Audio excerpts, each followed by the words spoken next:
Tell us about yourself and the work you do, and a bit about the work in the past too that you've done. Yes, sure. So thank you for inviting me today to do this. I'm delighted to be here. So I'm Scott Watkin.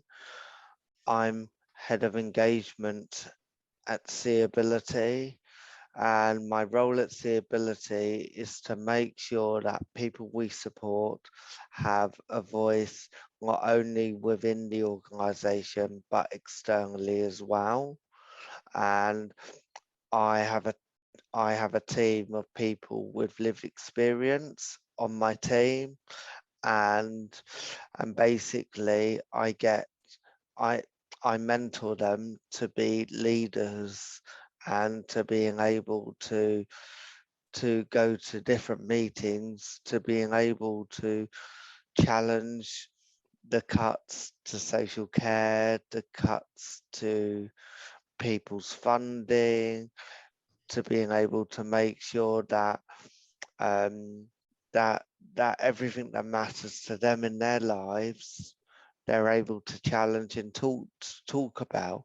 So that could even go into government meetings, um, to talking to people in their local areas, to talking to their MPs, to being able to really challenge society so we have a more inclusive society.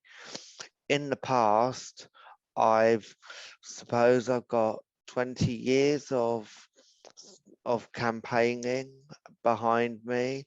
So I started off locally on the Isle of Wight and co-chaired the Learning Disability Partnership Board for 6 years, Mm-hmm. and took our adult services director to account in the on cuts to social care, and she said she would never mess with me again. Um, and because I got 150 families and people with learning disabilities there, she told me at a meeting before that I'd only get 5. Wow. Um, so yeah, so don't mess with me. Um, um, and then I took on the role at the Department of Health as co-national director for learning disabilities. I applied for that role. There were, I think, around 50 people in the country with a learning disability that had applied for that role, and um, I was really surprised that I got that role. So I've come pretty much from nowhere to being able to take on a leadership role, and feel very lucky and privileged to be in a role that I'm in now. Um, and I then went and I've been at MenCap and done work around inclusion with MenCap as well. So, but I also have my own consultancy as well on the side. So I help and support organisations to be working more in co-production, and to how they can shape and design their organisation to work differently, because we don't always get co-production right, and we don't and people say they doing co-production, but lots of times it's done in a very tokenistic way. So yeah, and I think there's more to do as well. How did you come to be a leader? How did I become to be a leader? Yes. It evolved naturally. Um, it For me, I didn't expect to be taking this career path, to be doing this. I trained in horticulture at college. I wanted to be a chef originally, but I was told I couldn't be a chef because I dribbled. Um, and and and and then I was told to go and volunteer at a day centre. So I did that, but I was so frustrated with society and how they were treating people with learning disabilities. I felt like I wanted to do more, and I joined the local self-advocacy group, but which led on to me to being able um, to make connections and to do more with the Value in People team in the Department of Health. And I think I just was me really, and I'm still just me, and and and and and and and I just say it as it is, and I just think it's evolved naturally. Why did you want to be a leader? I know you've said some things, but is there any more you would like to say and why you wanted to be a leader? So why I wanted to be a leader? Well, I didn't know I was going to be a leader for a start. So being a leader, doing this kind of work is very rewarding for me. I got something to get out of bed for in the morning. Um, it's about how we make change in society, how we make people more aware of people with learning disabilities, and how we make sure that we have an inclusive society. And I'm a big believer in inclusion and people being treated for who they are, and not judging people whether you're from a BEM background, or whether you're an LGBTQ plus. I can't never get that right, but you take people for who they are. So whether you have a disability or not, it's about equality. And I believe that becoming a leader around equality and staying true to your values at the same time. What have you achieved as a leader? So my biggest achievement is receiving my British Empire Medal, which I have next to me actually, and I can show you at the end. But actually, although I achieved that for services to people with learning disabilities, doesn't feel like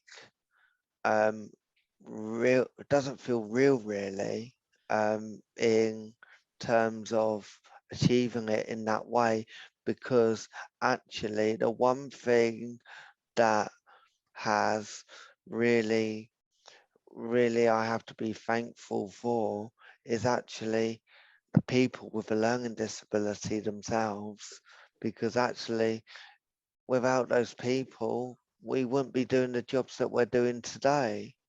We wouldn't be challenging people, we wouldn't be taking people to account. And actually I'm only trying to do what is right by people. So my British Empire Medal goes to everybody with a learning disability. It doesn't really go to me. It's it's it's because I'm so passionate about that work. And I think sitting in my head of engagement role at SeeAbility, sitting in the leadership group, the only person with a learning disability in that group, challenging the leadership team to make changes at SeeAbility as well, and to hold a budget of £75,000 to lead a program to make sure that people with learning disabilities get the right support, get their voice heard, and make that happen within SeeAbility. What would you say to someone who is thinking of becoming a leader? Don't hesitate, just go for it. Be natural, be yourself, talk straight. Don't be afraid to speak up and say it as it is. We all get into trouble for saying the wrong thing at times, but we all learn from those mistakes. Like, just be yourself. Don't think that being a leader is you're going to take over the world, because you're not. It's about working together and working with everybody to being able to do that. I don't know one leader that works on their own and does everything on their own.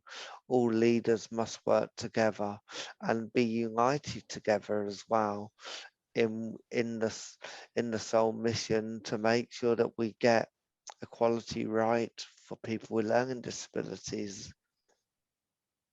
What advice would you give someone who's just starting out to be a leader?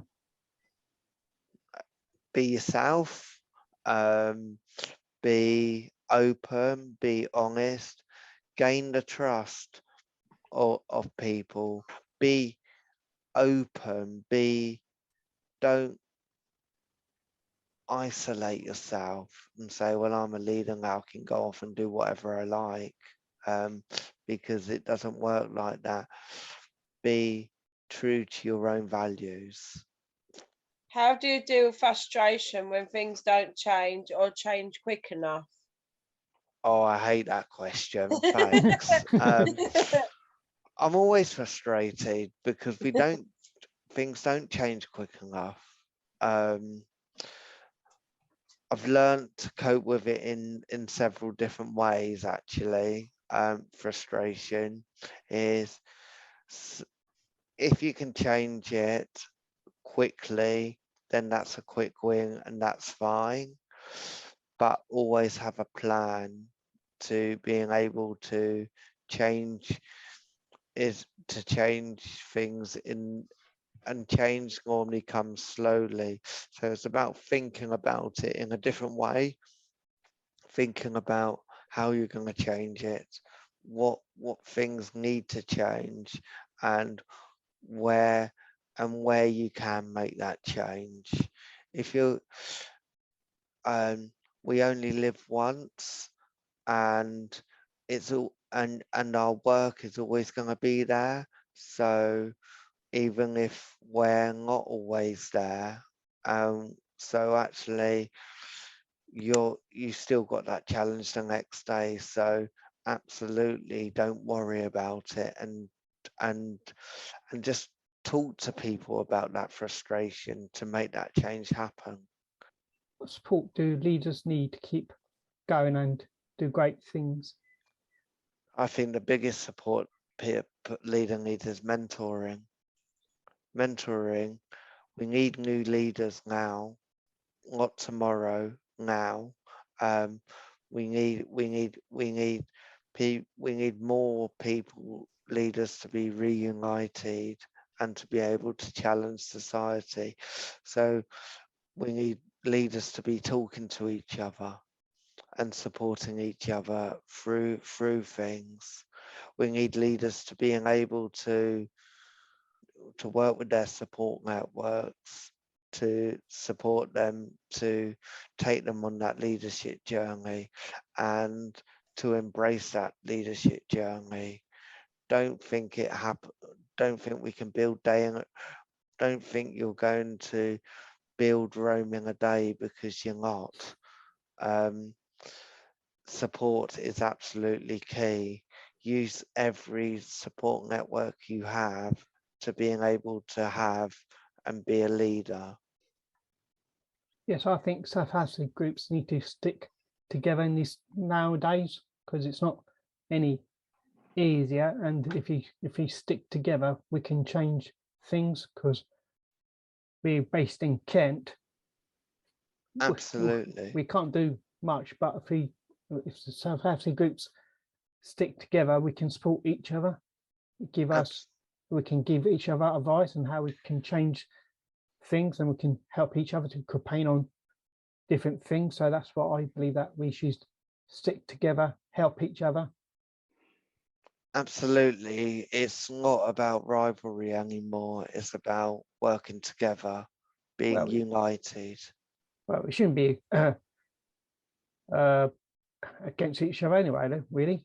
It should No, always no. be, should always be, we should stick together. But some groups, I know that they don't want any other groups to go in there, in that area, because they think they know best, and groups might just take over their groups. So actually, you shouldn't.